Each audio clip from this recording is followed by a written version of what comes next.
Broadcasting live from the Zimmer Communications World Headquarters. This is Wake Up Mid-Missouri. Get ready, pal. Here's your host, Randy Tobler.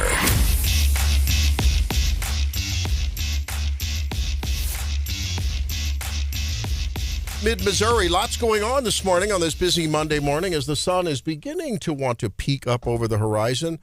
But as I said yesterday, it was a big day for producer Hannah as she is the sunshine that beats the sun up on producer Hannah's birthday yesterday. How you doing, producer Hannah?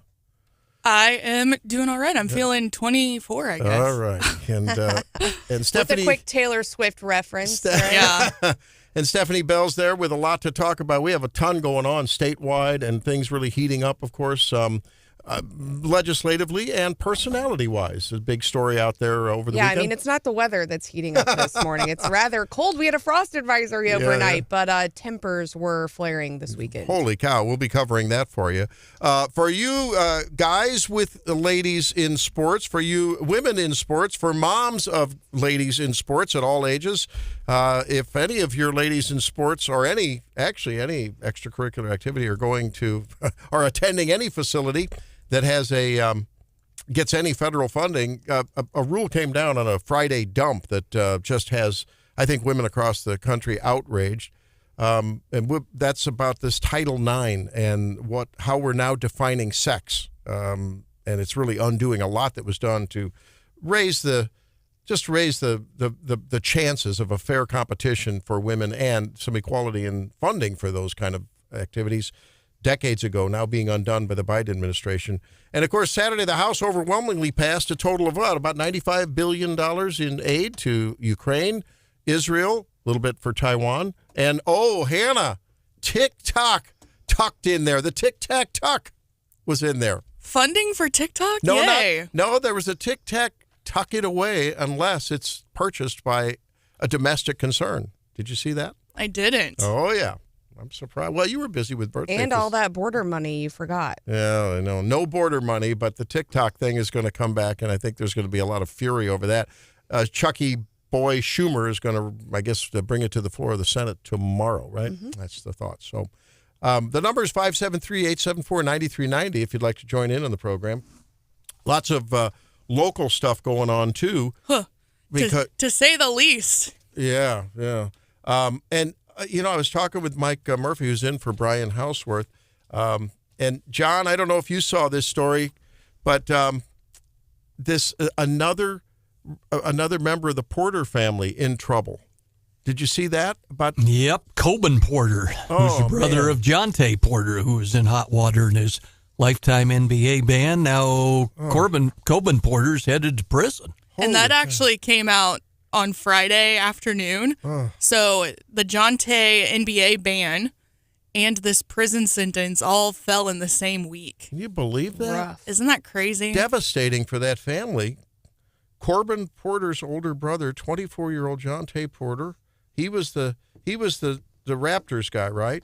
Yep. And then Corbin is the 22-year-old. Is it Coben? Mm-hmm. Oh, it says Corbin here in the news notes.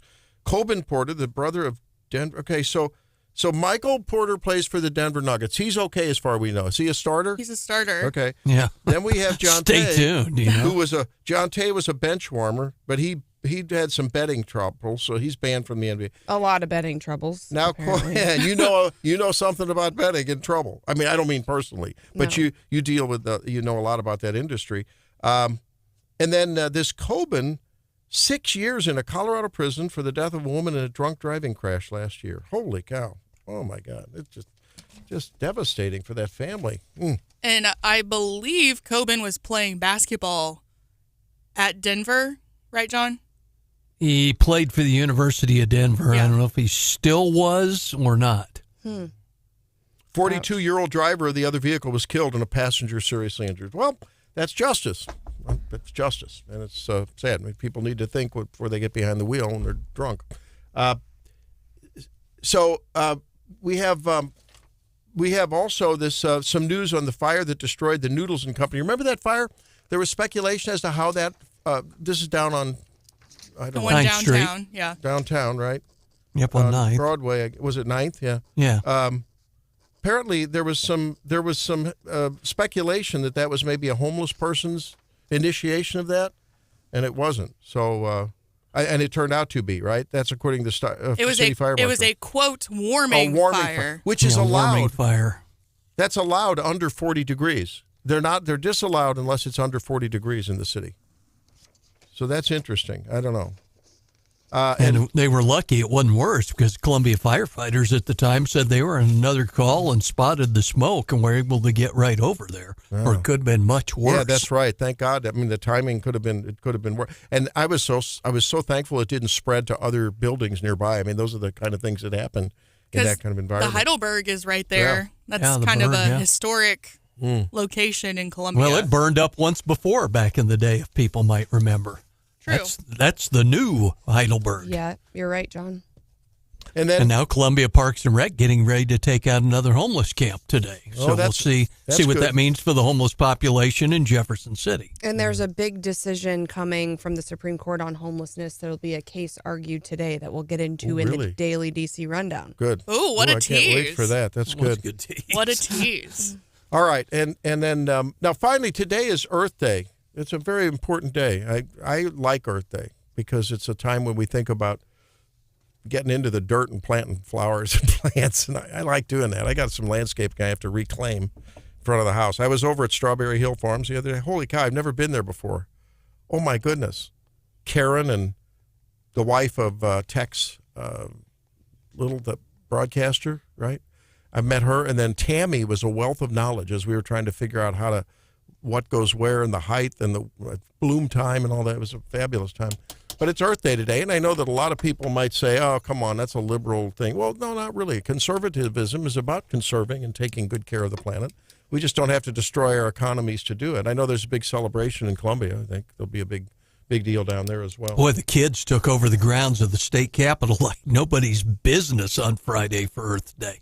Did they? There were hundreds of kids, maybe thousands. Wow. Well, that's good. I mean, I think it's good that kids, especially urban kids, learn about, being on the land. I know there's a lot of programs in some of the urban schools where they go out and they visit farms and various things. So it's sort of fun. Now, what happened at Lincoln Days down in Perry County the other night? This was unbelievable. All of a sudden, it's boy, you don't mess around in Perryville, do you? Oh, yeah. Apparently not. Holy cow. So here's a little bit of John Ashcroft respond. In case you didn't realize. Jay Ashcroft. Jay. Did I say John? Jay Ashcroft. So Jay is running for governor. Denny Hoskins is running for Jay's current seat, Secretary of State. They were both at the Perry County Lincoln Days there in Perryville. And allegedly, according to Denny Hoskins, Jay got done from speaking and said something or pointed or did some gesture to Denny's wife that Denny didn't take kindly to. Alleged that Jay got in his wife's face, kind of had his finger pointed right in her face. And cussed her out or did something. I don't know that they said he cussed her out, but barked at her. Yeah, something. And then barked at her. That was it. And then, so the two of them, I think, met up in the back of the room. Yeah, then they were in the back of the room. And, I mean, we can't play the audio from the altercation. Well, we'll have to work on bleep. There'd be more bleeps than there would be unbleeps in there. And Denny called Jay chicken scat, and a coward. And a coward. You effing coward. That's what he said, right? And I think we're over and over. Well, and I think hopefully throughout this week we'll kind of get more details on both sides of the story. There was a lot of speculation on Twitter, and of course we got Hoskins' story. I think Ashcroft denied it. Ultimately, I think I got the double ick, Hannah. Yes. I think both people were in the wrong. I think, assuming what Hoskins said was true, which there's enough people in the room that I think it'd be hard to lie about Ashcroft saying something to his wife. So I think as a there's just no reason for Ashcroft to say anything at all, period, to Denny Hoskins' wife. No, just don't do it. And I think if this is true, then Hoskins is right in saying, if you have a problem, you can talk to me about it. Yeah. Now, in the same way, I think Denny Hoskins could have said exactly that. If you have a problem, talk to me about it instead of, a 2-minute curse word laden tirade. And I think so. I think both people look bad in this situation. Well, I read something through all the threads and news stories that isn't Denny Hoskins' wife, doesn't she have some involved? Isn't she a librarian? And there's something about Hoskins maintains that the Secretary of State should defund at least some part of library if they don't take the vulgar books out of the libraries. Here, and I know we can't play the audio on you air. Can play what I'm going to do, I'm going to post the link on the Wake Up Mid-Missouri Facebook page, and this is your warning to maybe not listen or maybe not play the video around small ears, and I will have a language warning on the post as well. But maybe we can have the Wake Up family weigh in on who's in the wrong. Maybe they're both in the wrong. Maybe one's in the right. Maybe the Wake Up family can help us figure it out. Now, I do know Hoskins is going on like media tour de jour today. I've seen he's already, I think, scheduled to talk on 3 shows. So then again, you're wondering, is this stunting for like media coverage? I worry a little bit about that. I have not seen Ashcroft scheduled for anything in addition to like his regularly scheduled appearances, but I worry a little bit about that. Since I said something bad, I will say something good about both of them as well, in that they were both at the Lincoln Days in Perry County. And I think both of these people, I think tempers flare, but I've noticed there's a lot of people who aren't going to Lincoln Days this year, and I think that's unfortunate because I think that's where miss all the fun. Well, that's for sure. But I think I think there's a line of candidates out there who think if I got a lot of money, I don't really need to go to every county. I don't need to talk to the people on the ground, and I think that's going to come back to bite people. And I think, I was at Boone County Lincoln Days. I was at Cole County Lincoln Days. I can tell you who was there and who wasn't. And I think, so I will say kudos to Ashcroft and Hoskins they are making the rounds and they are getting to a lot of these events.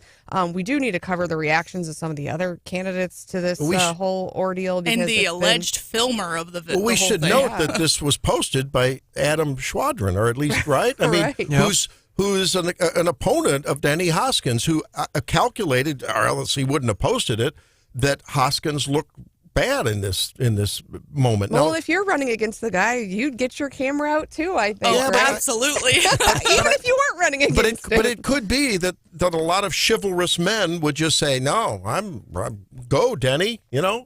So I don't know. And I think had he would have said one thing, and I would agree, had he would have said just the first sentence, if you've got a problem, you talk to me, you never speak to my wife, I'd be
flags waving. Lots. To celebrate this $95 billion foreign aid package over the weekend. Not everybody is happy. That comes from a tweet from our own Senator Eric Schmidt, who says who's not super pleased with the outcome there. Of course, the Republicans were divided in the House. The Democrats were together on this. It heads over to the Senate. We're expecting a vote this week. It includes aid for Ukraine, Israel, Taiwan.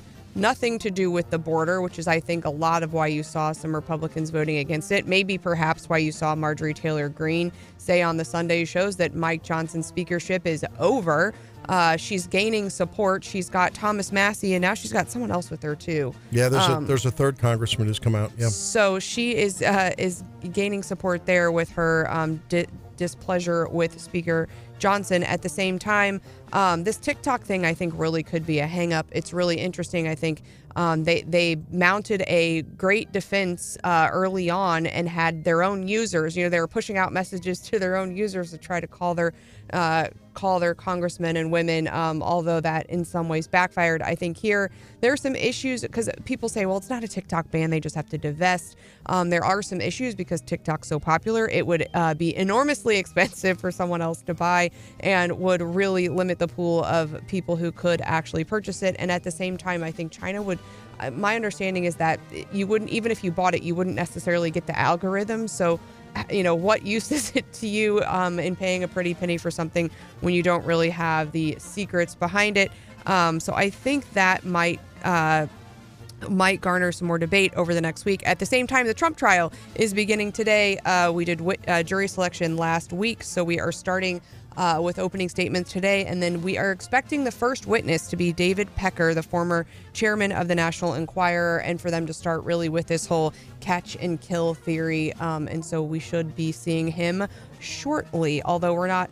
It hasn't been necessarily confirmed, the witness list. At the same time, we are going to get the case before the Supreme Court today on criminal penalties for homelessness. Folks are saying this is the most important Supreme Court case about homelessness in the last 40 years. Of course, it's something we battle here in mid-Missouri, and that we've had our state house has passed legislation about homelessness. And a lot of this comes down to, this could affect some of these state laws that are currently sitting. And a lot of the state laws are kind of called camping bans, right? And they say, look, we've had camping bans for a long time. We're going to keep applying these camping bans. People just can't sleep out, on the streets. Now, this comes from Grant Pass, Oregon. It's a small town, 40,000, kind of like Jefferson City. And it was going to ban or fine people for basically camping outside. The court's going to consider it. First, they would get a fine and then potentially something more strict. Right now, the Court of Appeals is saying that the Eighth Amendment's ban on cruel and unusual punishment bars the imposition of criminal penalties for basically sleeping outside. On public property. On public property. And the Ninth Circuit said that's right. And now this is why it ends up at the Supreme Court. Well, the Ninth Circuit gets a lot of things wrong. We'll see what the Supreme Court says.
the jury selection's over, but he'll be sitting in trial for Lord knows for how long that'll happen.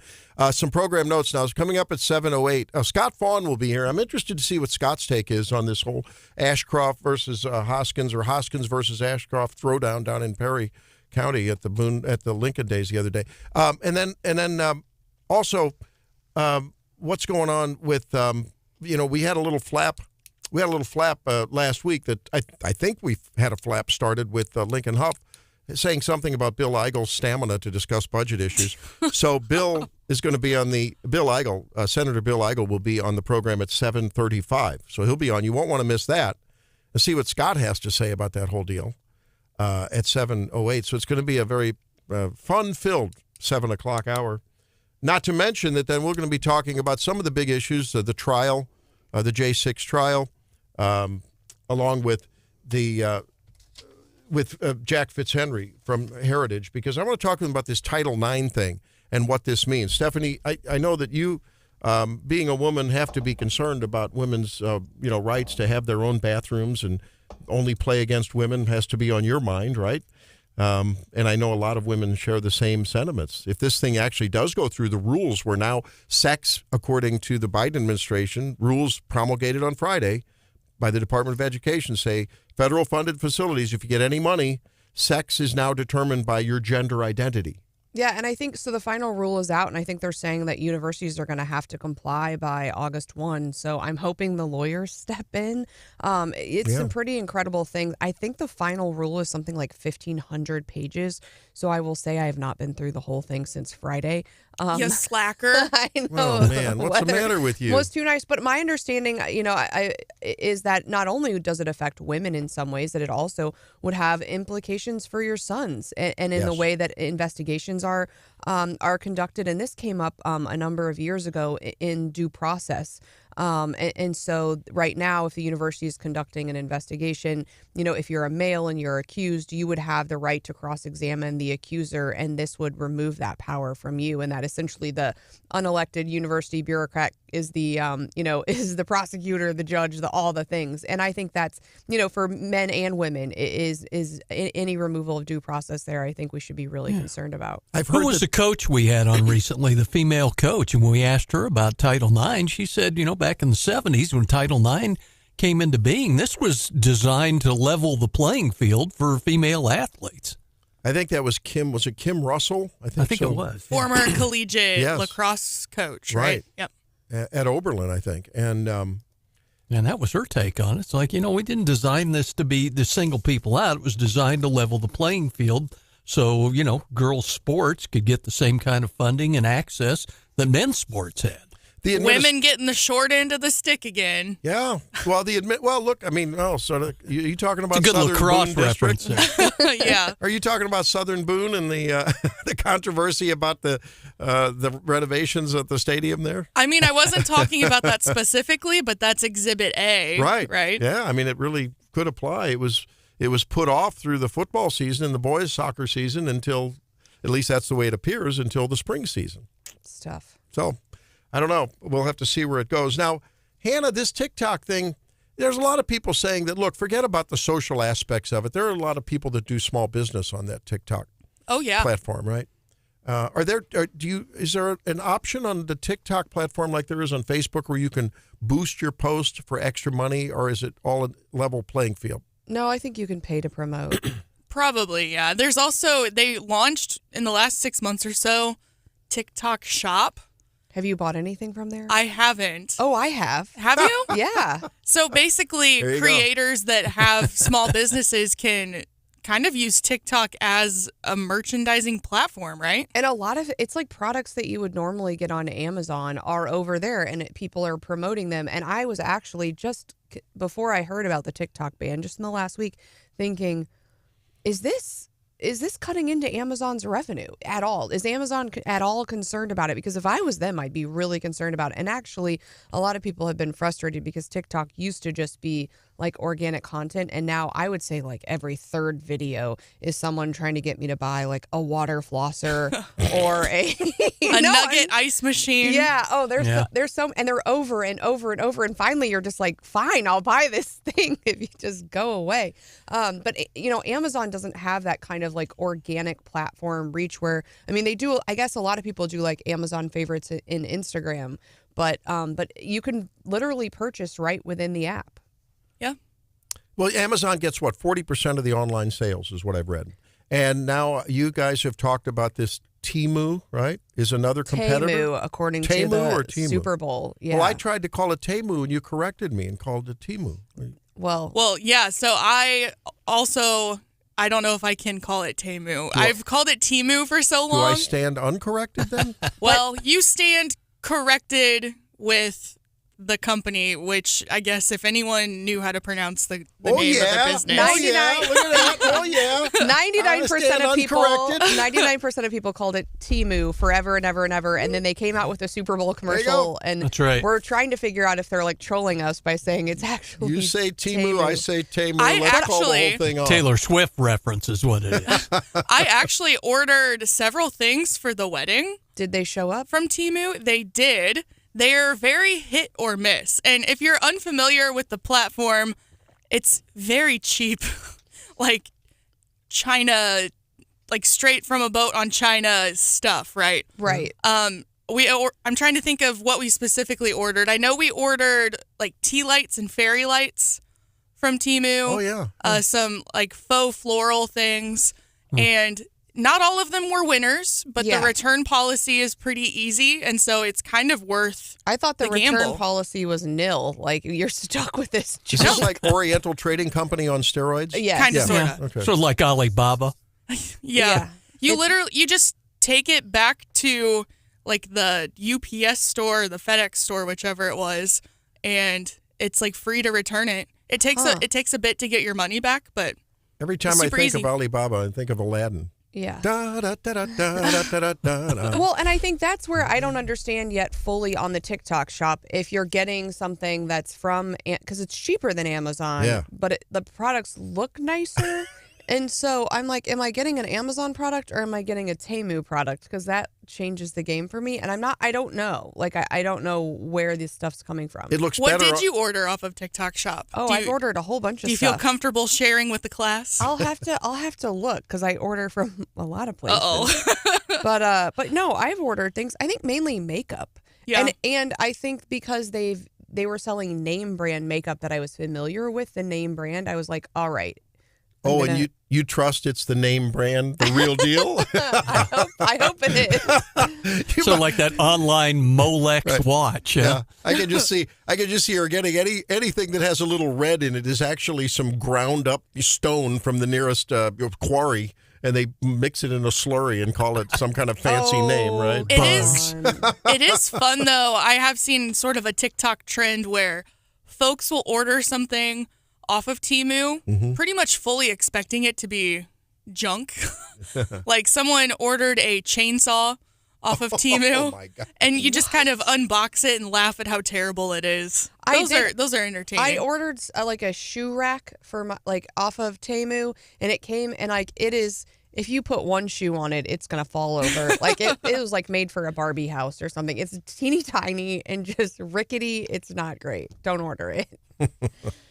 Well, at any rate, as I think about the whole deal, and you brought it up during the first segment, Stephanie, you can argue about the merits of whether or not it's a good thing for a Chinese company to have access to our private information through the algorithms of TikTok. All right. But you mentioned it's like, okay, so the government has now mandated the sale of a product, right? I mean, essentially, they've said if you want to get into the business of TikTok, you have to buy it from this company. And, it's sort of bothersome. They're sort of picking winners and losers in that way. And it really puts TikTok owners at a big advantage, right? Because there are going to be a lot of people that would like to buy it, probably. I think there's been several big titans of venture capital have said, yeah, I might take a look at it. But what are you really going to get in a mandated purchase. It sort of reminds me of the Obamacare thing, although there is a difference. No, you don't have to have TikTok to survive, except for Hannah. Hey, but now. most people don't need to have TikTok to survive. Do you think you would go into some depression? Would you need to call the office and have me prescribe some Prozac for you, Hannah? If I don't think TikTok I would went go away? that far, but I think I would be bored. I think I would have to find something to fill my time. Well, what about Instagram and Facebook? And you It's can do not the the same same. thing through those. Reels? Can't you do Reels? It's not the same. Well, though. no, why is it not the same? So Instagram Reels are like videos that went viral on TikTok like 6 months ago. It's just not the same. And it's like more like Instagram Reels is more people in my generation and Yeah. Well, but less like the younger. I was trying not to. But what For old prevents people.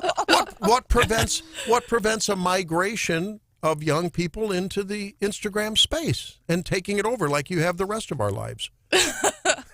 You're welcome. Thank you. Oh, now I'm getting hate on the texter. Uh-oh. 874-9390. Now wait, it's Hannah's birthday yesterday. Be kind to her now. Let's- And Randy, I think you bring up a good point though about this whole divestiture piece of legislation. And I saw this headline with Reason Magazine over the weekend. They said if they ban TikTok, is Apple next? Because so many of our technology companies have relationships overseas, and they have to, right, to compete globally. And so there are, and so it walks through some of the things that Apple has to do in China, what it's currently doing, and once the government finds out, are they going to who are they going to target next? And I'd say the same thing with the TikTok ban.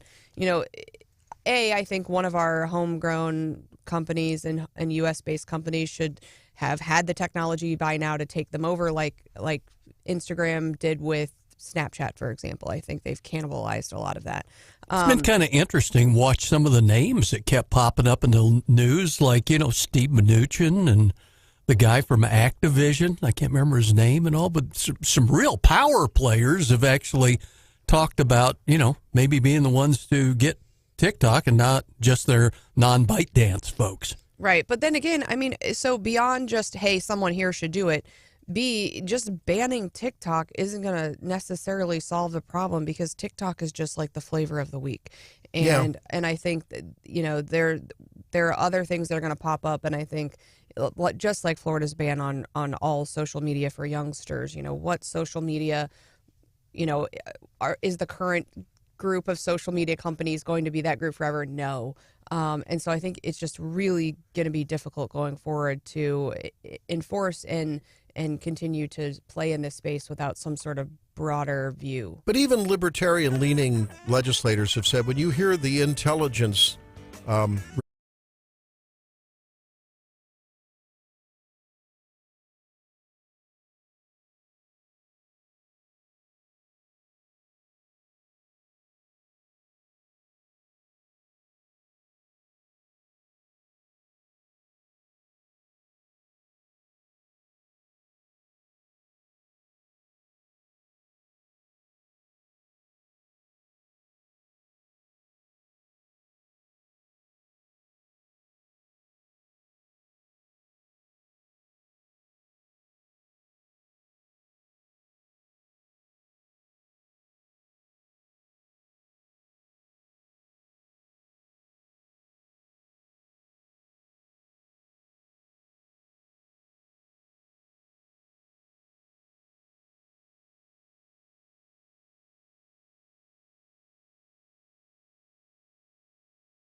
procedurally, it gets my head spinning. The New York Times has a chart of how every member voted, and they have it broken down by 5 votes. First on the rule changes, then Israel, Ukraine, Taiwan, and TikTok. So 5 total votes.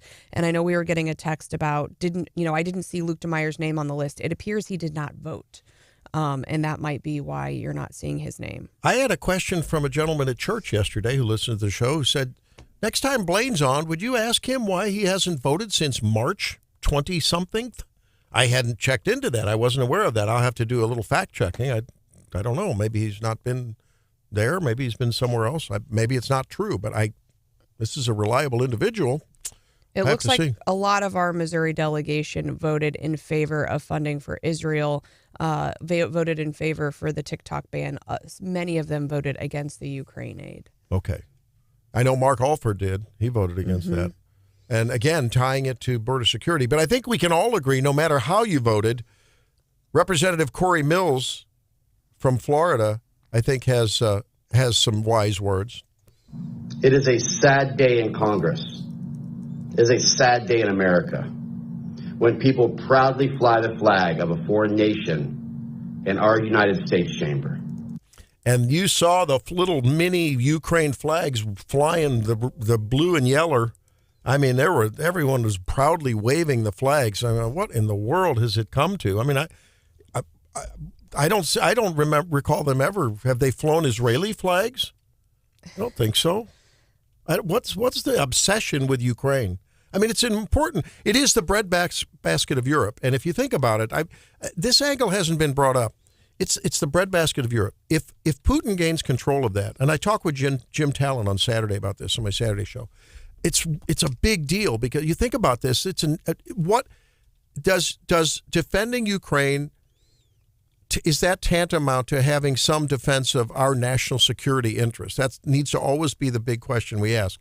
And I think if you frame it in that way, what happens to Europe and our other allies with whom we are strictly tied to through NATO if, a lot of the European farming comes and agricultural products come from some of the richest soil on the planet, which is where? Ukraine. And the size of the country it's insane. Yeah. It's huge, and people don't really realize that. So, I mean, if Putin gains control of that, it probably is more than just, I'm really less worried about him marching on to Eastern Europe and beyond. I don't view that as a problem because NATO is a solid firewall, in my opinion, and I think a lot of people maybe think that. Now, your favorite Congresswoman, Cori Bush. Oh, yeah, she's special. She voted against Israel. She voted for Ukraine. She voted for Taiwan funding, and she voted against the TikTok ban, of course. Now she's in hot water again because apparently she's paying, even though she's admitted and told us that she's under investigation for paying her boyfriend/husband. Apparently he's getting even more money, I think. She's a very sick individual. I mean, that's just no other way to put it. I don't know. Here's Marjorie Taylor Greene. But this is the sellout of America today. When we had members of Congress in there waving the Ukrainian flag on the United States House of Representatives floor, while we're doing nothing to secure our border, I think every American in this country should be furious. Who's going to vote for these people? How can you vote for these people? They don't serve our country. And that's going to become a real political wedge in this political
that poor gal is depressing. Really, in case you listen to her records, every one of them, another dude's dumping her. I'm like, well, smile more or something. Oh, gosh.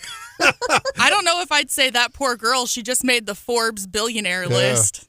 There's a lot of depressed women out there. I guess it's kind of a solidarity thing. I don't know. She had 300 million streams on that album. It set a record. First time that's been done. I know that the ladies in your household are very big fans, and so I'm sure that by proximity that you also are. So I just wanted to bump you in with some new stuff. Well, instead of buying tickets, I like listening to moderately unattractive women whine about getting down. It's awesome. Well, instead of buying tickets to next year's a spring training camp, you may want to save your money the way the Cardinals are going and just buy some Taylor Swift tickets for the women in your life. Look, you all know I am not one to brag or call attention to myself. However, wait, did I dial the right number this morning? Hello? Wait a minute. I don't know. I mean, I told you all this Marmol thing was a dumpster fire, and now everyone knew that, right? I told you back in October this thing with Dean Plocker would end in some kind of letter that doesn't matter. Now, did I know it was going to work out so great for Dean Plocker that Hannah Kelly was going to go Fannie Willis? Not really, but I've been telling you since January this thing is off the rails. Yeah. Look, a lot of folks will report the news the day it happens, and that's fine for them. Some folks come on Wake Up Mid-Missouri on Monday and tell you Dean Plocker won the week, just give me a day. And that night, they go have a committee vote, and the poor chairwoman, I mean, God, we would say bless her heart back home. She loses 6-2, but she gives the independents up to right anyway. It is the most LOL House thing ever. And who predicted it? Well, your old hillbilly pal, of course, predicted it, chapter and verse. It is a lot of burden being the only German-American psychic here in Mid-Missouri. Okay. But I deal with it the best I can, and I come on the show and I tell you, you don't have to wonder. I just tell you what's going to happen. Now, Scott, your big Stein full of knowledge, your hashtag Stein of knowledge is going to be, we don't know what it's full of something. No, that's Hannah. But it's full of knowledge. And you're going to have Denny Hoskins on because we've been talking about this flap between Denny and Jay Ashcroft at the Perry County Lincoln Days over the weekend. And you're going to have Denny on at 1 p.m. on your show today. What do you plan on asking him? Well, I want to ask him, first of all, when we break down what happened, because I'll tell you, I happen to know Jay Ashcroft relatively well. It's hard for me to see Jay accosting someone's wife. It's just hard for me to see Jay going up and initiate that conversation. So I kind of want to find out what actually happened from Denny's perspective. It is not hard for me to see Denny. If you ticked off Michelle or if you were rude to Michelle, it is not in any way hard for me to see Denny coming and lighten you up like he did. Denny doesn't take a lot of grief. I mean, ask Eric Greitens. Most people in Jeff City just bent and licked his boots. Denny Hoskins ain't a bootlicker. So what Denny did is not all that surprising to me, just because Denny's not one for taking grief off people. Now we're learning. If you ticked off Michelle. Ugh. Well, and we're learning that it was Adam Schwadron, who actually videoed that thing and I guess shared it with news media, or at least that's what's being reported. Now he is running against Denny Hoskins in the Secretary of State's race. If you didn't see what Valentina Gomez, who is also in that race, apparently said the reason Denny Hoskins was so fired up was because he's on his period on Twitter. So that race is heating up, certainly. But do you think it was a smart play by Schwadron? Because as Randy pointed out this morning, he said a lot of men are going to say, yeah, I would stick up for my wife, too. You look at Trump supporters. I'm sorry. I think this is one of the best day of Denny Hoskins' campaign. I think this is exactly what people are what Republican primary voters are looking for in their candidates. Someone that will literally throw down. And, if Jay went up and was disrespectful to Michelle Hoskins, he's got this coming.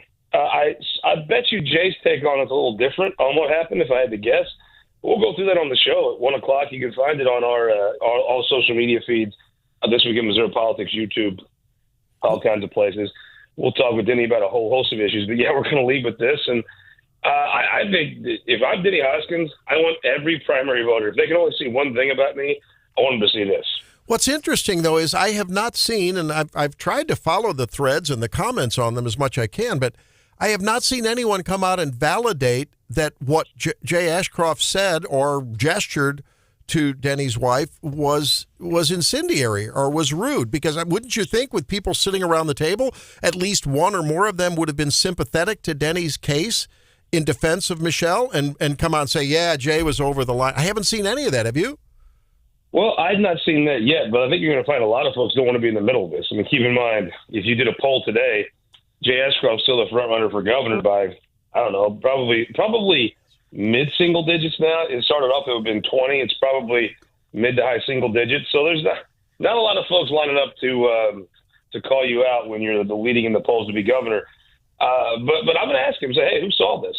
And maybe we can I'll follow up with him later today. But that's kind of my question is, okay, who was sitting there? Who was around? Someone had, someone, that room was full of people. Someone had to have seen it. Now, so you've come on our show, I guess, claiming that you are some sort of soothsayer, that you can predict the future. The facts claim that. And I think, I think you can boost your batting average because one, you can either, have so many predictions that inevitably you're going to get one right, or you can just predict things like the Cardinals are going to lose, things that are just we know are facts. So I think you're inflating your record here. But one thing that I think a lot of people have gotten wrong, and I don't know that anyone's gotten it right, is we keep hearing week after week after week, this is the FRA week. It's going to be the first week of session. It's the first bill out. And then I think I heard it 2 weeks ago, and then I think I heard it last week. Is this the FRA week? Oh, I think I'm up to 5 beers from Senator Huff. I've been telling me the night before he's going to go to the FRA the next day, and I'm like, nah, I don't think you are. And then the next night I come in and collect, and I savor my terrific Bud Light. Me and the whole trans community at one time drink at the same time. It's wonderful. But no, I don't think this is the week for the FRA. The way this is going to work, if I had to guess, is the Senate cannot meet as a body while any committee is going on. That's in the rules. So you're going to, at 1 week here toward the end every year, you have to give the Senate Appropriations Committee time to do markup. Now, Senator Huff does it different than Representative Smith. Senator Huff goes and gets his budget done in advance. He meets with everyone. And by the time he does markup, it's really quick. It's not line by line because he's got everybody to agree. It's a pretty efficient way to do it. So they'll need Tuesday and Wednesday to do markup. So that means you'll have tonight. Now, look, they don't know what they're going to go to. They'll have a plan on Thursday, such as the Senate, and it'll get blown. This is going to come down to, I heard Bill Eigel on the show, in your show, giving him grief for going to a fundraiser, and I'm like, oh my God, someone's a pot in a kettle falling over. I think there's a move amongst Bill's caucus that would very much like to send this budget to special session. It would give them another month to fundraise. In Jeff City, there's a game where the lobbyists say, I'll get you a check after session. Well, Bill's no dummy. Bill is not the most popular guy here in town. That check, if they think Bill's not coming back, that check ain't never coming. But if you go into a special session over the budget where he can influence that, you could see maybe more of those checks that are supposed to come after session come in. I think there's a motivation among some. Also, if you're in the House, I mean, you passed this budget. It's kind of a joke. It'll go just like the last 5 years. There's a predictable end to this. If you're in the House, you're like, well, heck, in special session, maybe we'd have a fighting shot of having some House things in the budget. I think what Senator Huff's going to do is incorporate a lot of the House budget in his budget, and then obviously add things that'll actually get it passed. Now, if Bill Eigel wants to send this to special session, he can. I mean, there's just no way around him holding the floor long enough to go through the deadline. I guess 3 weeks from Friday? 2 weeks from Friday, maybe? This coming Friday. And I think he can do that. And if I had to guess right now, whatever Lincoln comes up with, they'll have a problem with it, and they'll go to special session. And then I'll give you another standard knowledge prediction. In June, they'll pass the Senate budget almost exactly like what Lincoln draws it up this week. It'll just give them more time to fundraise. And I think there's some folks that scenario really does work for a handful of people. Scott, a lot of work last week on the education bill coming out over there. I know Ashley Lawson put up an opinion piece on Missouri Times website that said school choice is an empty promise for families of children with disabilities. How so? Well, if there is a critique, and I know Stephanie's knowledgeable on this issue as well, but it is that if you're having a charter school, it is for the best students to excel. And they can be a little picky. I don't maybe technically, but in reality, I think they can kind of pick and choose the students they want. And obviously they're going to pick some of the best ones, as you or I would. And you're not going to pick students. I mean, what's it cost to educate a kid right now at Blair Oaks? I don't know what that number is. But if they have special needs, that cost is triple probably, depending upon the special needs of the child. So if you're in business, you're going to want that kid that costs $10,000 a year to educate, not the kid that costs 25. And that when you bring in market forces, you get some benefits. Frankly, you get some benefits as far as they actually care about the parents instead of treating the parents like scum. But you also get that they're going to want to educate the kids that have the best ROI, return on investment for them, and that's not a special needs kid. So I think that is an honest flaw in the charter makeup, but it's not what they're designed to do. It's just right now they're not designed for that, and the legislature could craft policies to change that. But as of now, I think if you have a special needs kid, it doesn't totally mean you can't get a charter school. But I'll be honest with you, I don't. One, it's probably not a good option because they don't have the educational infrastructure to teach you, and two, there is a little bit of picking and choosing there that I don't think a special needs kid it'll work for. So I honestly, that's an honest criticism of if we're moving towards charter schools, I think that's an honest criticism of something that the state's going to have to address. I'll push back just a little bit in that there are so many kids right now with IEPs, and there's such a broad array of what we call special needs. And I think charter schools have the flexibility and can adapt to the individual needs of certain students in a way that public schools can't. And so in some ways, for those that we have special needs, charter schools would be better equipped to handle them. Yeah. But Stephanie, I went to school with a gentleman that had cerebral palsy. And now this is just my understanding. Yes, if you have some slight learning disabilities, maybe a charter school is flexible enough, and it's even better. But if you have if you have cerebral palsy or something pretty significant, is my understanding that charter schools are not necessarily historically equipped to deal with that student. Am I wrong? I think that's a fair statement. So yeah, I'm sure she's right. There are some minor disabilities. Probably the nimbleness of charter schools fit. I would say if you have some pretty serious learning disabilities, right now public school is your probably only option still. All right.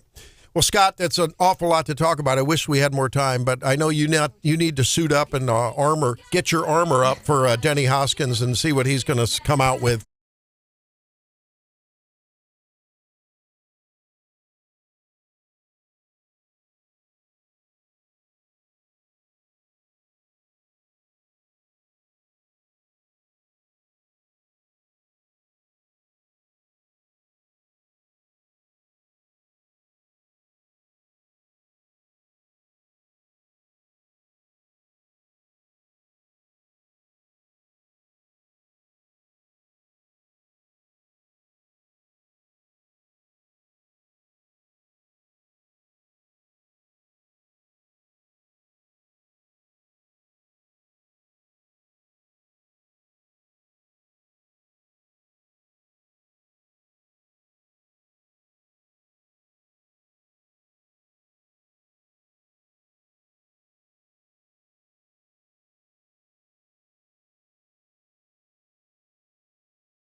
birthday.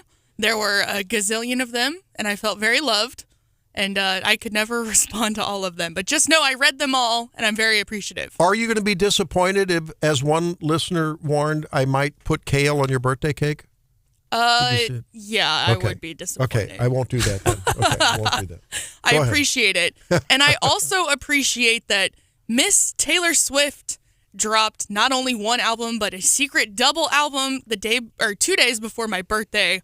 I had a lot of fun listening to that over the weekend. Neat. 31 tracks, which is a lot. Wow. And I really enjoyed going down the TikTok rabbit holes because, of course, Taylor is known for hiding things in her lyrics.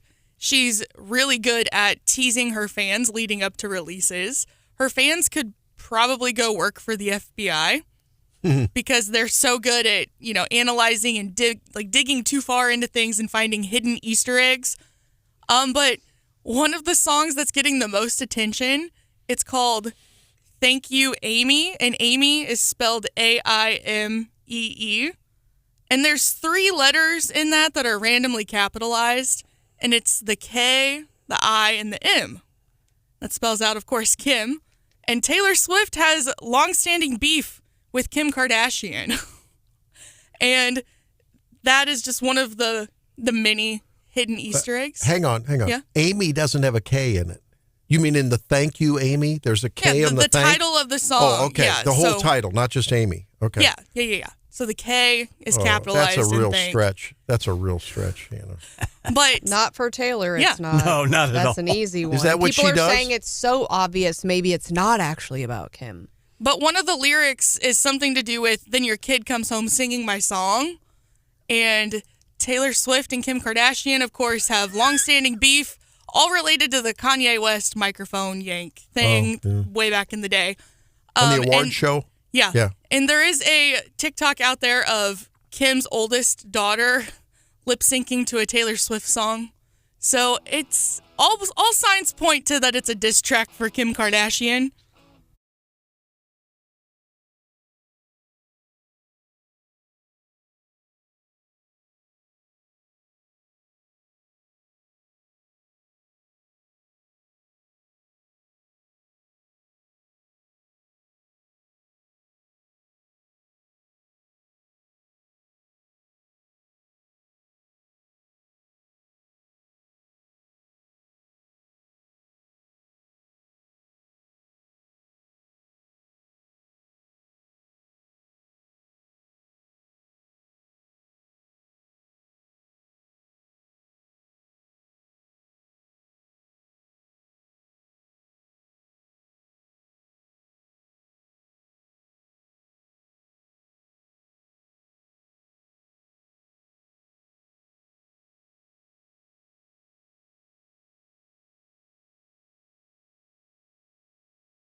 first year as the appropriations chair, and I answered questions from the senator from Lawrence County, Mike Moon, till 2:30 in the morning. Okay, if Bill Eigel will remember, he made a deal last year to not actually speak on the budget. Okay, we actually, with a water project in St. Charles County, bought his silence. All right. Well, that was Lincoln Huff blowing up Wake Up Mid-Missouri's text line and creating quite a stir last week on this program, talking about Bill Eigel smacking down. Now we're talking about Bill Eigel and letting Bill Eigel talk for himself. And Bill Eigel joins us now, candidate for governor, of course, state senator. Bill, thank you for joining me. Really appreciate that. I know there's lots to talk about, including the budget, including your gold, silver bill, and a lot else. Welcome to the program. Your response to Senator Huff. Well, first of all, good morning, Randy. Thanks for having me. And, you know, I've been taking bullets by these guys down in Jefferson City, a lot of whom claim to be Republicans, but hardly ever do anything Republican. And if we want to talk about the budget, I'm happy to talk about the budget. I'm happy to talk about the budget that was the first budget that Lincoln Huff actually passed. It was a imbalanced budget. It was the largest budget that the state ever has. You know, the question I have for Lincoln Huff is, for this year's budget, is he committed to actually even passing a balanced budget? Because right now, the governor has recommended more than $2 billion more in spending than what we expect to take in. So for a guy that's running statewide, as Lincoln Huff is, if he's not even committed to passing a balanced budget, I think there's some serious questions about whether or not he's committed to the fiscal principles of the Republican Party. I mean, and this has been in question for a long time by Lincoln Huff. I mean, here's a guy that for every year he's been in the state Senate has consistently been ranked at the very bottom of the rankings in terms of voting record, conservative voting record by the American Conservative Union. But more than that, Lincoln Huff is really just a symptom of the problem down in Jefferson City. For a year and a half, I've been talking about the fact that we have too many Republicans that get elected on the Republican brand and principles and ideas. Then they go down to Jefferson City and they do something different. You got guys like Lincoln Huff that are voting for the gas tax, which was the largest tax increase in the history of the state. You've got guys like Lincoln Huff that last year voted against a bill that prevented foreign entities and foreign countries from buying farmland in this state. And they really lead a status quo in that town, a status quo that represents a center-left coalition that is suffocating this state. And by the way, the $2 billion of imbalanced spending that Lincoln Huff and Mike Parson want to do, if we just had a balanced budget, we would have enough money to get rid of every single personal property tax bill on every citizen in this state. But we're not doing that. We're wasting the money. That's the problem with Jefferson City. That's why I'm running for governor, because the grift that's going on down in that city is going to come to an end here in just a few months.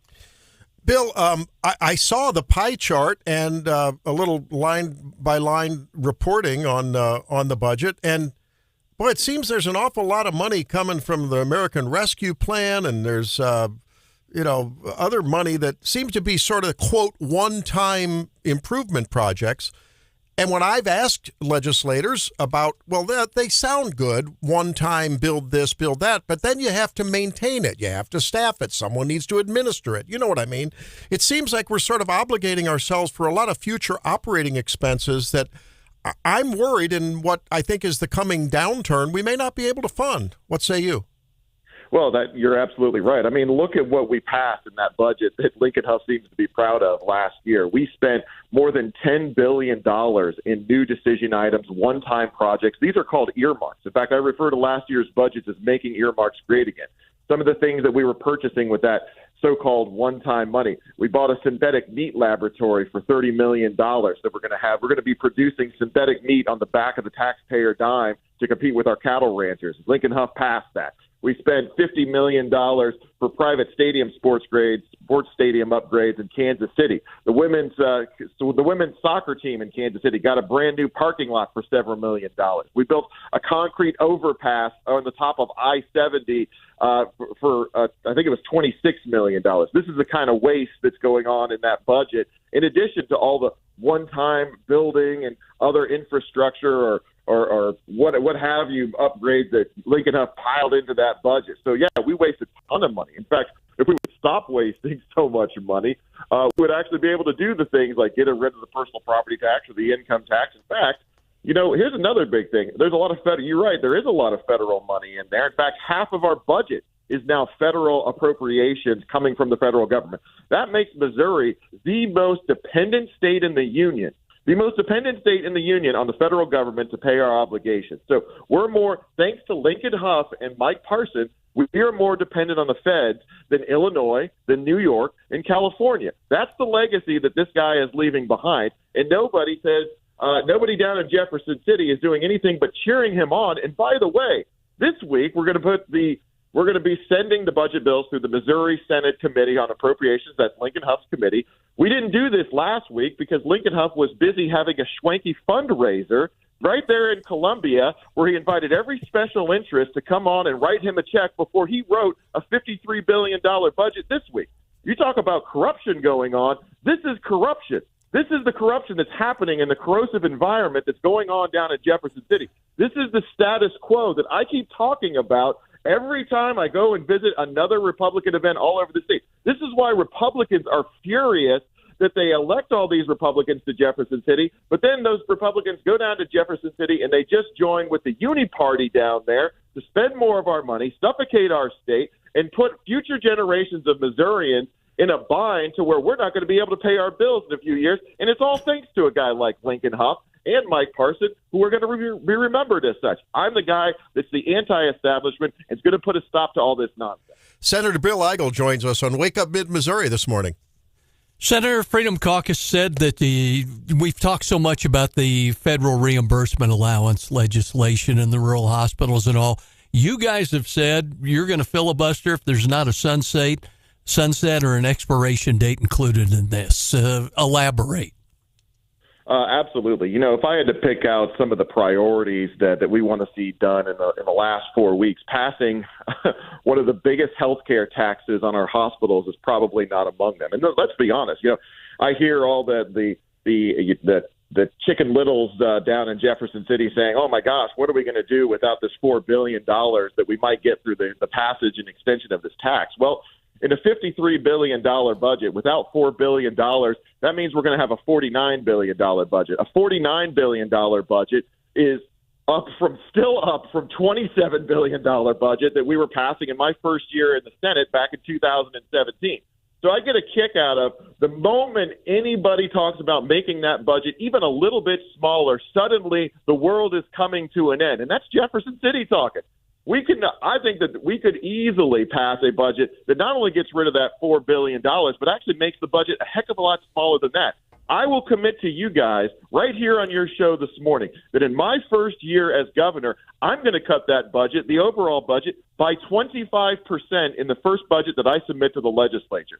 And we're going to do it without even breaking a sweat. So when we talk about things that are important and getting things important that are done, or getting them done by the end of this session, I'm talking about passing the initiative petition reform bill because we're going to protect our Constitution from the abortionists that want to enshrine abortion up to the moment of birth back into the founding document of this state. I'm talking about making sure the governor does his duty and sign the Planned Parenthood defund bill because whether you're a Republican or an independent in this state, there's a lot of folks around here that don't want their taxpayer dollars going to fund abortions in this state.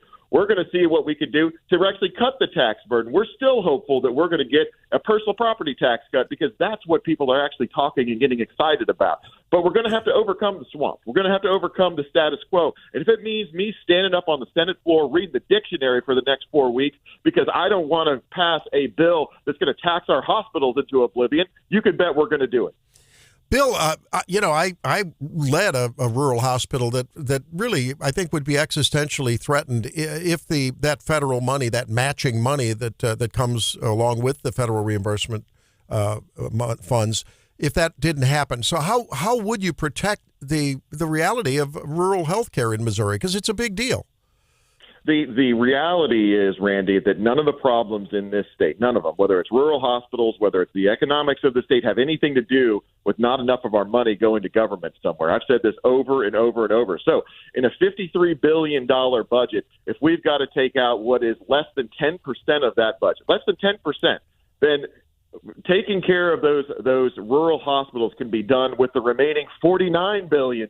Again, The problem is not that we're not getting enough money into Jefferson City. In fact, we spent $10 billion just on one-time boondoggle projects last year. If there is a way that government dollars can help out some of those rural hospitals, of all the problems, with or without the FRA, the problem is not that there's not going to be enough cash in Jefferson City. There's too much cash in Jefferson City. In fact, everybody in this state, those rural communities that you're talking about, would benefit from some of the policies I'm talking about that actually bring the tax burden down in this state. Income taxes, personal property taxes. Part of the reason our rural areas are struggling so much is because they're losing population right now. A lot of areas of our state are losing population right now. And if we would actually enact policies that would get the state growing again, all of the things that seem like major issues right now would have a path to get better. But we don't have folks down in Jefferson City in the positions of leadership that are actually doing those big red Republican things. They're focused on how do we spend more money? How do we take care of government? That's why Republicans are so furious right now. That's why I keep saying 2024, it's going to be a reckoning for Jefferson City. Let's go, Missouri. Okay, Bill, look, we've got just a couple minutes left here, so I want to ask for a couple truncated answers here. But, okay, first thing I want to ask you, you were at the Perry County Lincoln Days the other day. Do you have any insight as to what Jay Ashcroft did or didn't say or gesture towards Denny Hoskins' wife, and your thoughts about that whole flap from what you know? You were there on the ground. Yeah, so I was, I think about 20, 25 feet away. I did see Secretary Ashcroft come down. Clearly, he made a gesture towards Mrs. Hoskins, Michelle, whom I know very well. He said something to her. I was too far away to hear what it was. But, of course, Senator Hoskins was sitting right next to his wife when it occurred. And, you know, he stood up and had a little something to say to the secretary. These campaigns are very stressful. There's a lot going on. From everything that I saw from the video that is going around and the response from Senator Hoskins, it's hard to imagine anybody doing anything differently if they were in the shoes of Senator Hoskins. And I really got to wonder, what was Secretary Ashcroft thinking? I have no idea what he was thinking, what caused him to lose his cool and actually get in the face of a spouse of another elected official and say something untoward. I don't know what possessed him to do that. I think that, maybe just the stresses of the campaign have gotten to him. I think that whatever it was, he probably needs to apologize so we can move on from this. But this is not a good indication. It's not a good moment for the secretary as we move into the summer. All right, final question, and a full disclosure, I go to church with and pray for young Jacob Shelp, who works for Lincoln Huff. That said, you've heard me say it on this program. A lot of people have heard me say it. I'm pretty overt about this. I think many, many people, I told Jacob I was going to ask you this yesterday. Many people agree with the fundamental principles of limited government, small r republicanism, and the principles that you and the members of the Freedom Caucus espouse. But I hear over and over from many corners that even people who may agree with those values say that because relationships matter in the Missouri Senate, and you've burned those bridges, that's what I hear. Those are the kind of words I hear, not from Jacob, but from others, that you can't get stuff done. How do you respond? Well, I tell you what, I am of the belief that right now the people of this state are looking for a fighter that's going to take up their interest. And I have been that fighter down in Jefferson City for every one of the 8 years that I've been in the Missouri Senate. In fact, the reason that the people down in Jefferson City don't like how I go about my business is because I've been exactly who I promised I would be once I got into office. And I'll tell you, I think that message, the message that may be making me unpopular inside the hallways of Jefferson City is actually really the message that people are looking for, and they're responding to once you leave the confines of the bubble of that building. There is a question about how I'm going to lead this state. And let me be clear. This is a very important point. When you look at other big and red and bold states like Florida or Texas or Tennessee, it's not that those governors don't have moderates or rhinos like Lincoln Huff in their legislatures. But the difference is they are the ones calling on Republicans in those states to do the big, bold, red things. And between the governor and the pressure from the public that agrees with those ideas, all of the folks in the legislature are going along with what the governor wants to do because it's the conservative principles they ask for. That's who I'm going to be in office.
Well, here come the cicadas. Down south, they call them scream queens because of their loud screeching, buzzing noise. Technically, we found out they ought to call them scream kings because it's only the males that make the noise. Some of them only come out every 13 to 17 years like this year, so we've come up with the solution, the recipe for soft shell cicadas. You need 60 of them for every 4 people. They should be fresh out of the ground, soft and squishy. Marinate 60 freshly emerged cicadas in Worcestershire sauce. Dip them in an egg mix, roll them in seasoned flour with salt and pepper, and saute them in cornmeal. Nope. Serve them up while they're hot. TikTok full of cicada recipes this year. Chocolate-covered cicadas. Spicy stir-fried cicadas. Cicadas even made in an air fryer. And there's a site for cicada tacos. So when they asked John the Baptist why he washed his locusts down with the honey, he said it was simply the lesser of 2 weevils. Now you know the rest of that story. For those, increasingly people are adopting this carnivore diet, which we disagree with, but people are doing that, and that's all about protein.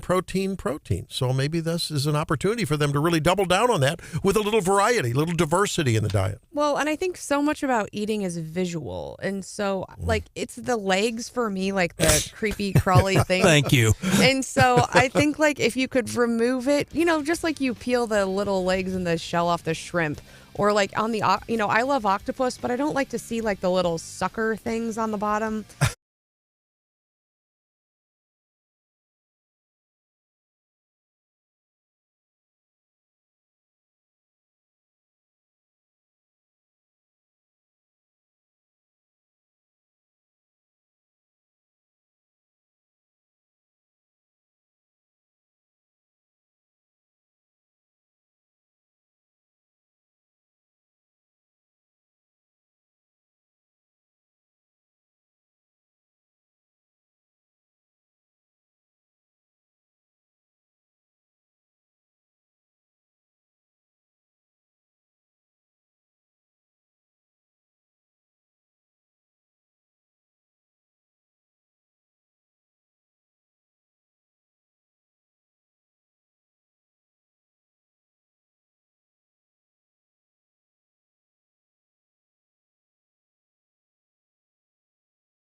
or nationally. But I started thinking, I had a little time to think this weekend. Things settled down. And then God put a few interesting Twitter clips, right? God just laid them in my lap. I don't know why else they would have fallen there. But they fell there. And on the heels of Bill Eigel's conversation with us last hour, if you weren't with us, Bill Eigel's basically saying, look, I'm paraphrasing. I think I'm speaking for Bill Eigel and the Missouri Freedom Caucus. I bet they love that. The GOP, well, I may be one of the few voices doing that. And I'm gonna back up what I say. I think at all levels, I think the GOP has, in a way, lost its way. That includes Donald Trump. Donald Trump wants to defend Social Security as it is. Donald Trump wants to defend Medicare as it is. Those are unsustainable programs. They're leading to unsustainable national debt. Bill Eigel says the budget's exploded under Governor Parson, who I admire. I think he's a good man. I think Lincoln Huff is a good man. I think everyone in the GOP are good people. Everyone I know that we've talked to, I think Lincoln Huff is a good person. Cindy O'Loughlin's a personal friend, and Bob Onder's a good friend of mine. Bill Eigel, I knew Bill and Bob from way back when, before they were powerful. But I just want to challenge people who are discarding the message of the Freedom Caucus. I challenged Bill. You heard it here. I said, Bill, you've alienated people. That's what I'm hearing from people that control most of the majority of your caucus, right? I mean, and you're not getting done what you need to get done. But can we step back and just think about things like this? Here is Congressman Mike Waltz from Florida. Isn't he a special forces guy? I mean, he's a veteran. He's a strong guy. He's in the Congress. He was waving a bag of bushings for turbine engines on military aircraft. And he said these could be stamped out by high school graduates that learned machining and could build bushings. But here's what he said happens when the Department of Defense spends their money. All of this bag is compliant with the FAA specifications. How much do you think the Air Force pays for this bag of bushings? I don't know, Congressman. $90,000. This is a $90,000 bag of bushings that you need for any jet turbine engine. Now stay with me. $90,000 for what looks like a bag of bushings you could get through Temu or Amazon or Alibaba. And because it has to be OEM, why does it have to be OEM? Because Boeing, Lockheed Martin, Northrop Grumman, General Dynamics, they get regulations passed by the Congress people who get money from them to pass the regulations to mandate their product. You see how this I think it's a very negative feedback loop philosophically. It's a positive feedback loop in the way of just technically the way it works. You pad my show. Look, the GOP are the people in Missouri who voted in 3 companies get the Missouri Medicaid contract. Centene, UHC, there's another one, Homestead. I can tell you the unbelievable profits that are going to these companies who support the GOP splendidly, and then the money comes back because they mandate, we're going to do that. We're not going to give the money to the people providing care, or better yet, to the people receiving the care in the form of a health care debit card, for instance. Oh, my God, what a unique idea that would be. Yeah, I mean, I guess I would like to see more concrete examples from folks who are saying, this budget is out of control. We have to cut spending. Well, then he just said it. Yeah, but Bill Eigel said it. A women's something in Kansas City. It's a woman's thing. Great. He just listed off a bunch of things. He didn't say he was going to cut all those. But they're pork projects.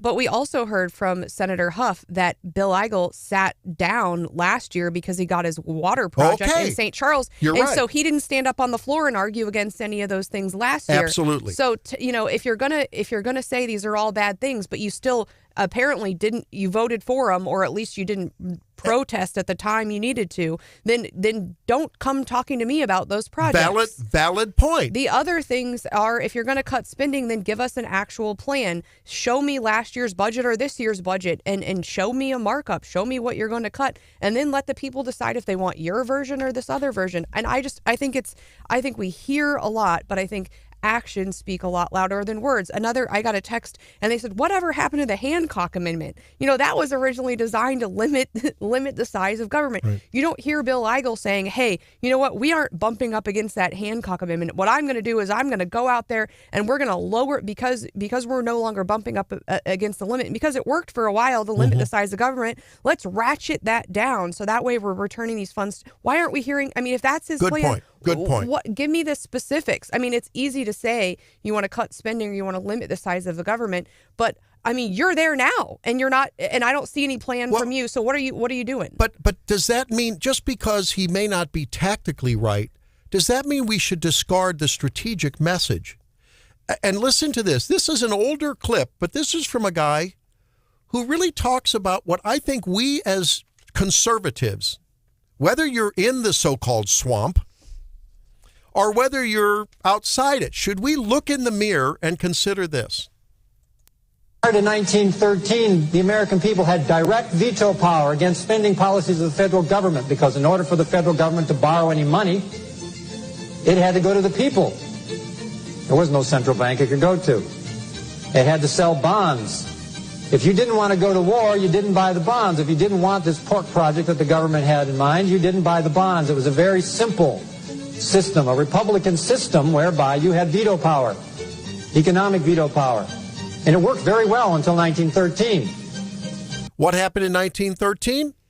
Taxes. You could tax the people to fund your projects, to get you reelected because you're handing out a little worm to baby project here and this special interest group there. According to the federal Constitution, and I think those principles should probably apply to some level at the state, shouldn't they? If the project is going to be funded, you raise a tax to build a road. Then the tax goes away. If you're going to raise an army to fight a fight, you raise the tax to raise the army. When the war is over, the tax goes away. Now politicians just can keep tapping into the bank, we the people, and keep spending the money knowing that they have the power to tax us more. But we're flush with cash right now, and that's what you're seeing is some of this spending happening of wants that people have actually desired for a long time. And I think if you were to ask the other people on the other side of the Freedom Caucus, shouldn't this money be returned to the people? You'd get that same line we hear over and over. We've returned $2 billion in tax cuts in the last, I actually don't know what the exact number it is. Every time I hear it from someone, it seems like it's bigger, but they've returned an enormous amount of money and ratcheted the tax rate back, which I think is what we expected of them. And they said, even despite, putting cash back in people's pockets through these tax cuts, we do have this extra money and we are doing things. And I'm going to call us out a little bit on the show for being hypocritical because I don't want to be accused of that. But Friday we had Sheriff Kerry on here and we said, rah, rah, law enforcement, Boone County Regional Center, whatever we want to call it, right? That's funded by, that's a pork project for Boone County. Oh, hang on.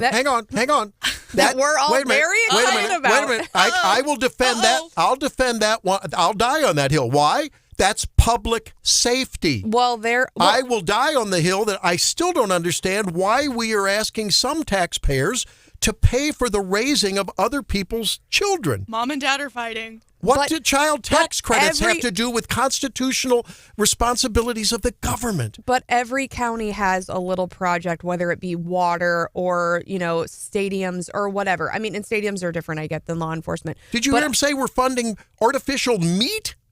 An artificial meat plant? Okay, I'm that's a vote for Bill from me right there. I mean, I'm not saying I'm voting for Bill because of that. I'm not telling you who I'm voting for. You're not? I'm not going to vote for. I'm not telling you who I'm going to vote for. Oh. Who are you voting for? And in fact, nationally, I may vote for RFK because he understands. Yikes. I may. Because he understands I am getting tired. Because I want to throw my vote right in the trash can. As I told, by the way, Jacob Shelp is going to be on this program soon because I had a long conversation with young Jacob trying to teach him some wisdom from an older guy who is watching the GOP losing their way. The GOP is losing their way. And I said, Jacob, when you're down there in Jeff City, just remember this metaphor. I lived up in northeast Missouri with CAFOs. They started proliferating. And you know what? When you smell that pig, you know what? Long enough, suddenly it doesn't smell so bad anymore. And I asked Jacob, and I ask all of the so-called moderate Republicans to just put on a little bit of ode to small government once in a while, and remind yourself that ode to swamp begins to smell very good when you're in it all the time. Just be careful. That's all I'm saying. The comments from the lawmaker and all kind of took me back to the days of, what was it, the 1980s, and the Department of Defense getting thrown down on for their $640 toilet seats and $7,600 coffee makers and all that. So, well, I don't know. Nothing new under the sun in that department. Yeah, you're right.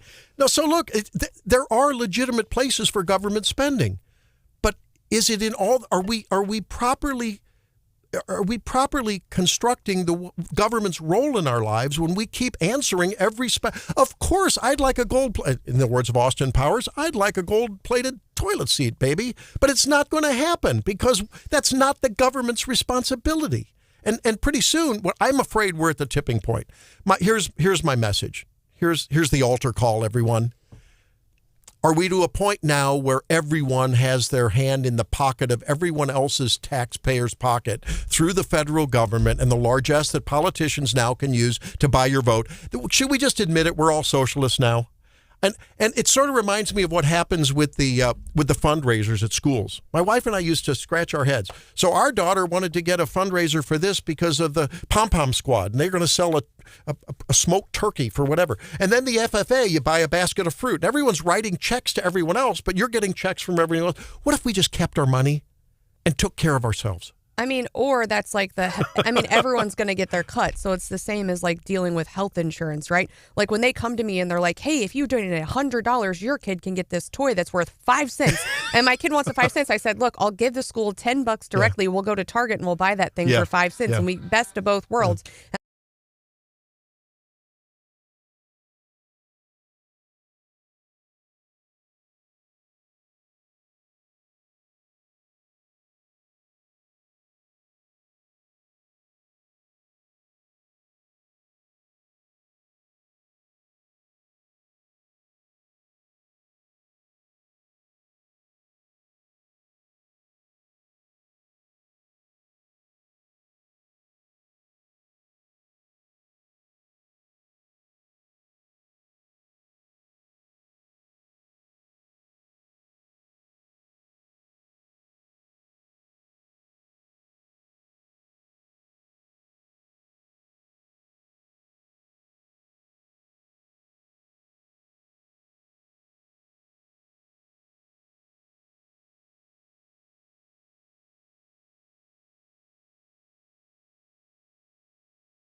That this morning, Friday was kind of a weird day. Yeah. S&P closed down 0.88%. NASDAQ down big time, over 2%. Dow closed up 0.56%.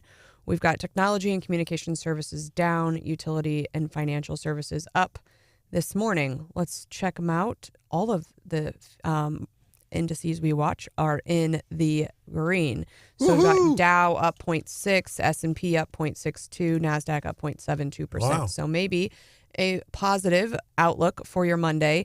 I have been watching this Netflix story, and we covered pretty extensively quarterly reports from our state candidates and ballot measure committees, but also coming in quarterly are some projections from various businesses, and somebody who had a big quarter was Netflix. And, you know, years ago, I used to be pretty proud of being like a cut the cord gal. I was just paying back my student loan, so I didn't have any money. Relatable. Yeah. And I was trying to find a way to save money. Slowly, that has creeped back into my life. And I want to know from you all, 573-874-9390, did you, quote unquote, cut the cord? And currently, are you paying more or less than when you, quote unquote, cut the cord? Because I think if I added up all of my existing subscriptions, I'd probably be paying more than what I was paying before. And they seem to creep in our lives. Now, I think the lesson with Netflix, let's get down to the details for Netflix. They were, there were expectations about their quarterly earnings and revenue, and they way exceeded those. Subscribers jumped 16%. Now, they got so much hate because they were essentially one of the first major ones to cut down on password sharing, and they're for real. I think Hannah and I both have friends who got the notice of, I think you might be sharing That was close. your password with someone. It's me. Yeah. I'm the problem. I might have gotten one of those notices as well. And said, you need to get your own account. And what do I have? And so many people. And so I think the lesson here is, if you have a really good product, you know, am I going to live without Netflix, or am I just going to pay the $15 a month? I'm going to pay the $15 a month. And so I think Netflix has seen that, in that they had a really good product. And when people were faced with living without it or paying themselves, they said, I'll pay a little bit more. Now, they have been challenged in the past over content, but I think they've been working really hard on getting the shows that people really want to watch. Have you had any of the problems? I wonder if the listeners have had any problems with, since YouTube streaming, which is what we did when we cut the cord, just to get general channels, and Netflix, since they've gone to that, okay, so we have our little farm in Macon with a little cabin up there. Every time I'm out there, I have to go back and somehow go through a whole protocol. I always pray that it's going to work, that I have to verify, are you in your home area, blah, blah, blah. No, I still own the account. Am I supposed to buy an account for each TV I have control of? Yeah, I think the two-factor authentication and other things, be it for those programs or others, you know, I have some staff and a husband and all that.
I'm speaking metaphorically.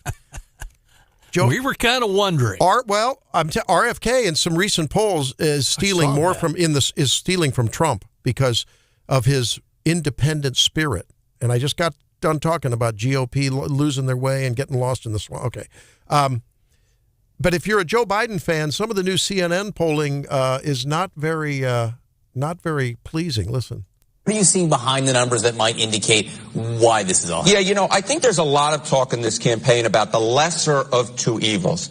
I'm not quite sure that is an apt description, right? This is viewed favorably across Georgia, Michigan, Pennsylvania, Wisconsin. In the 2020 exit polls, what do we see? 50% of voters view Joe Biden on average favorably in those states, compared to just 45% for Donald Trump. Look at the Joe Biden trend line where he is now. Joe Biden is far less liked than he was 4 years ago. Just 43% of voters now view Joe Biden favorably in these states. And Donald Trump, despite everything that has happened, is actually slightly more liked. 47% favorable rating. So this isn't just a lesser of two evils that's going on. The fact is that Donald Trump is, in fact, better liked than he was 4 years ago and is better liked than Joe Biden is right now in these battleground states. It's pretty gosh darn clear.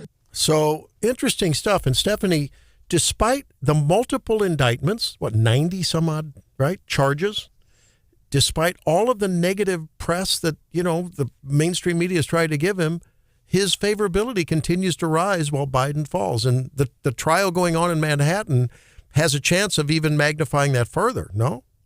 Oh, I think it's helpful to him, certainly. And I think from people feeling like he's not the only one who's been singled out and is being punished by the government, a lot of people feel that in their bones.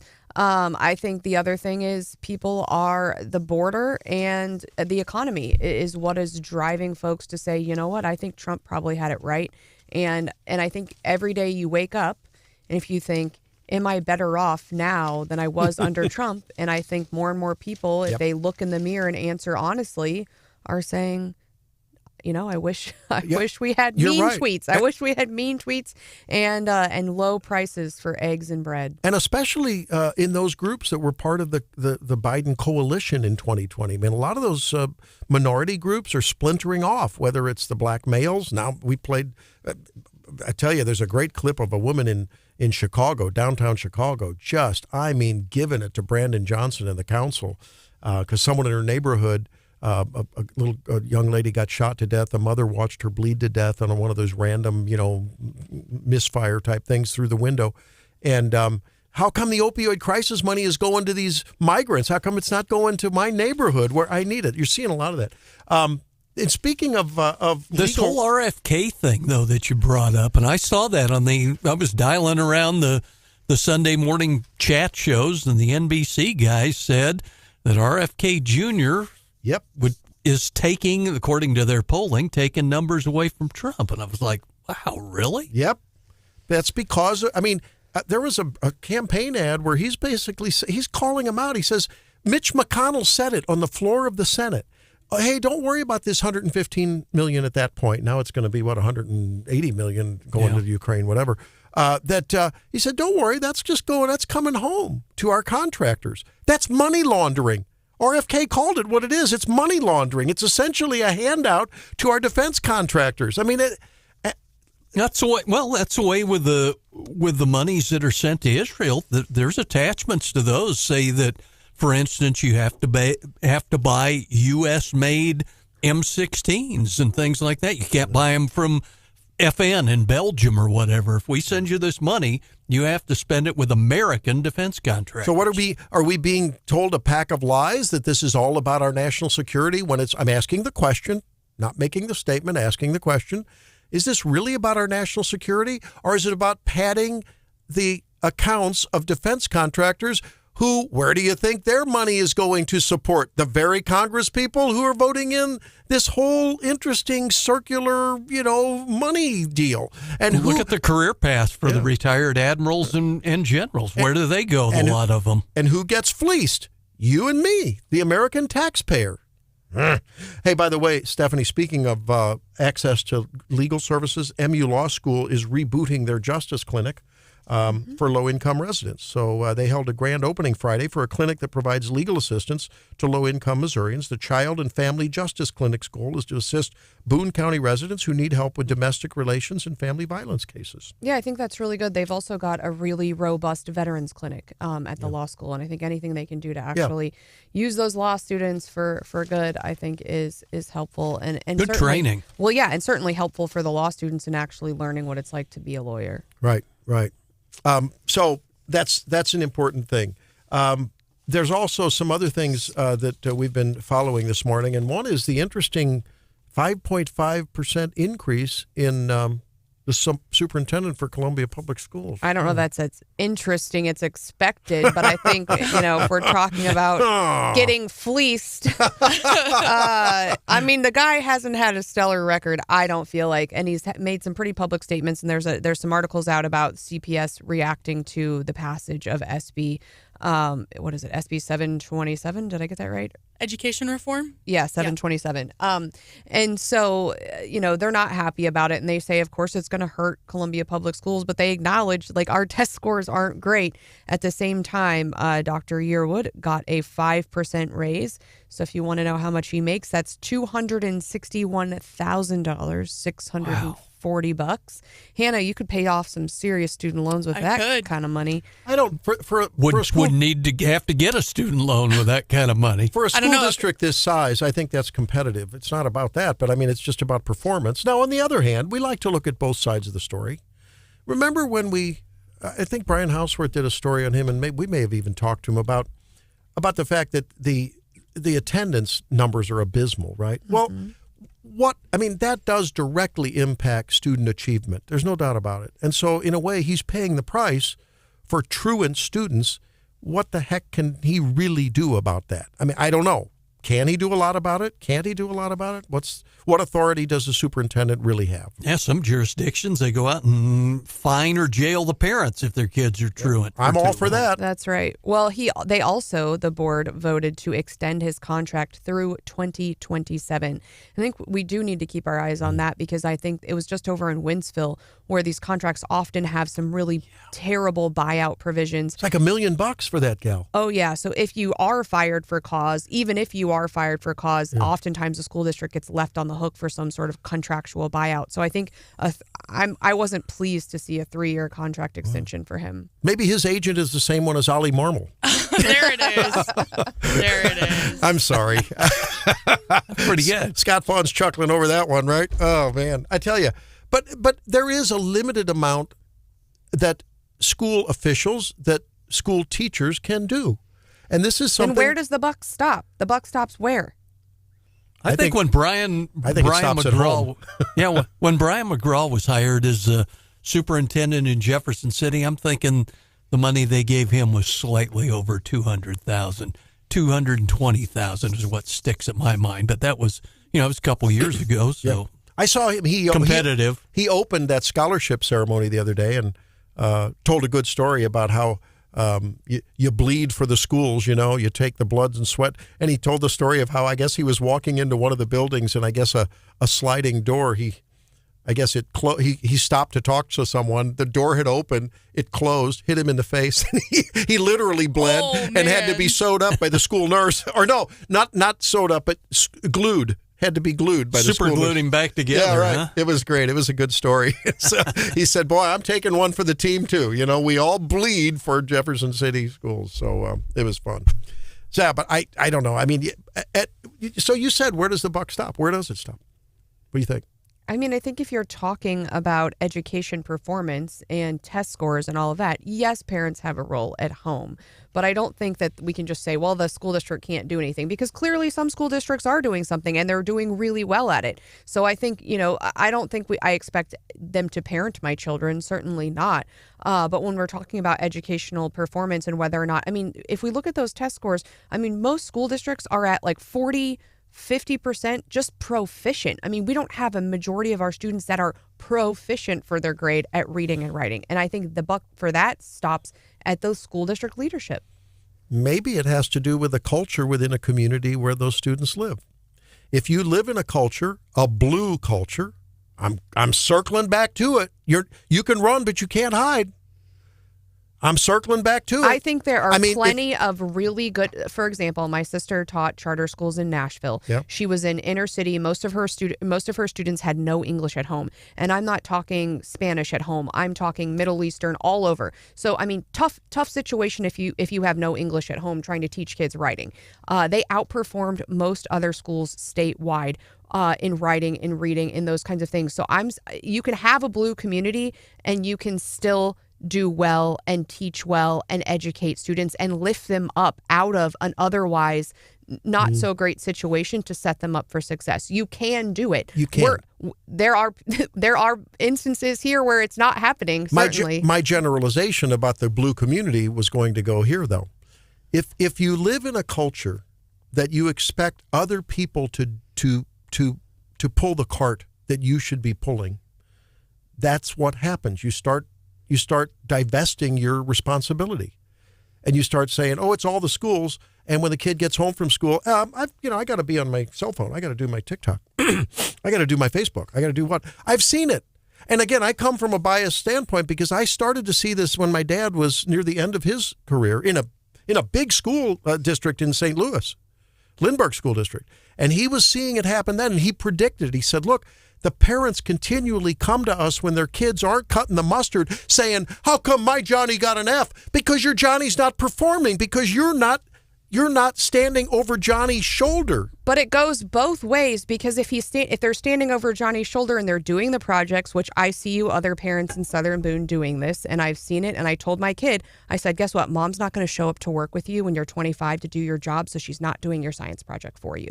So it goes the other way, because there's a fine line between standing over their shoulders, because I don't think in certain school districts where the parents are so involved that they essentially are telling you when your homework's due, reminding you 1,000 times, doing the work for you, even that sets our kids up for success either. Let me define clearly what standing over your shoulder means. Standing over your shoulder means standing there with your arms crossed. Say, do your homework. That's a different standing over your shoulder. And you talked about Nashville with the people that didn't maybe speak English and not necessarily. A lot of those cultures have a much more legalistic aspect to the expectations of children. I mean, look, it's no secret Asian Americans, Jewish Americans do well. Talk to those families. It is non-negotiable. Education, education, education. And I'm afraid in some of the American culture enclaves, it's not that way. It's someone else. I'm going to drop my kids off at 8 o'clock. They're going to feed them lunch. They're going to feed them breakfast. I'm going to teach them how to comb their hair, discipline them, teach them how to have character. Oh, yeah. And if they happen to learn a little bit, by the way, yeah, it's okay too. I'm sorry. I just think we need to make parents accountable for crying out loud. Get your kids to school. If you can't do that, all is lost. Maybe Mr. Yearwood should be making the truancy rounds. I mean, at least he could be. I mean, and we saw parents get taken to court for this exact thing here Maybe recently. There's a reason that Ashland and Southern Boone is growing. It's not Columbia, right? Well, I think there's a reason. I think there. the schools are a big part of it. And the culture of accountability is it's a culture thing. Meanwhile, look what's happened at Columbia University this week, where they're doing it all virtual because of the anti-Jewish protests. But see, they sold out to the protesters. What do you mean virtual? Lock those kids up. Teach them about responsibility. You're not supposed to camp in the quadrangle, period. End of report. Instead, we're going to close the campus. We're going to do virtual. Really? Yep. Oh, my God. Okay, when we come back, it's leftovers. Take a breath, Doc. Here on Wake Up Mid-Missouri. Stay tuned with us.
Department of Conservation. I think it's Jason Sumners. Yeah. And he will take over June 1, I believe. So mid-Missouri representing. Excited to see that.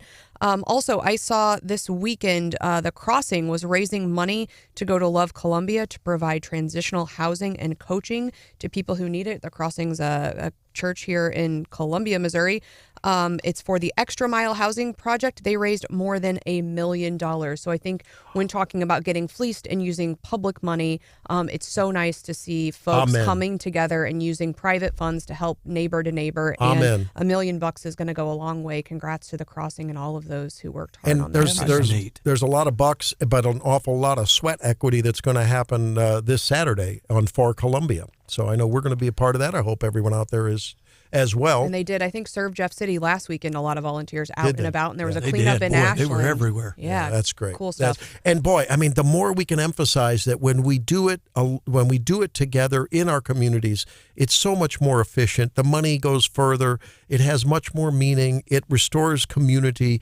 It tells kids who are a part of those efforts that that's the way to get things done, not depend on someone else you don't know who they're fleecing their bank account for. Hannah, what do you have?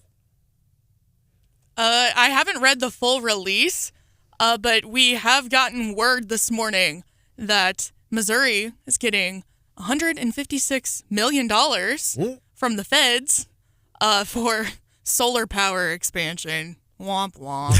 Happy Earth Day. Oh, John, you got anything going on? Yeah, you might remember the story of the former Kansas City area pharmacist incarcerated for 20-some years. He was the guy who diluted the cancer treatment drugs for seriously ill patients, and they're now talking about moving him to a Springfield halfway house this summer. And a whole lot of folks who filed those wrongful death suits, one of our former coworkers included, are up in arms. Yeah. He was diluting chemotherapy drugs. It was just something else, just awful to hear that story, because how many lives were lost, or at least cancers advanced as of that. Hey, I got to tell you, we went on a nice hike. I want to give a shout out to the Columbia Trails and Parks and Recreation, how that's all come about and the maintenance that goes into it in partnership with MDC, by the way, in many places. Fabulous time we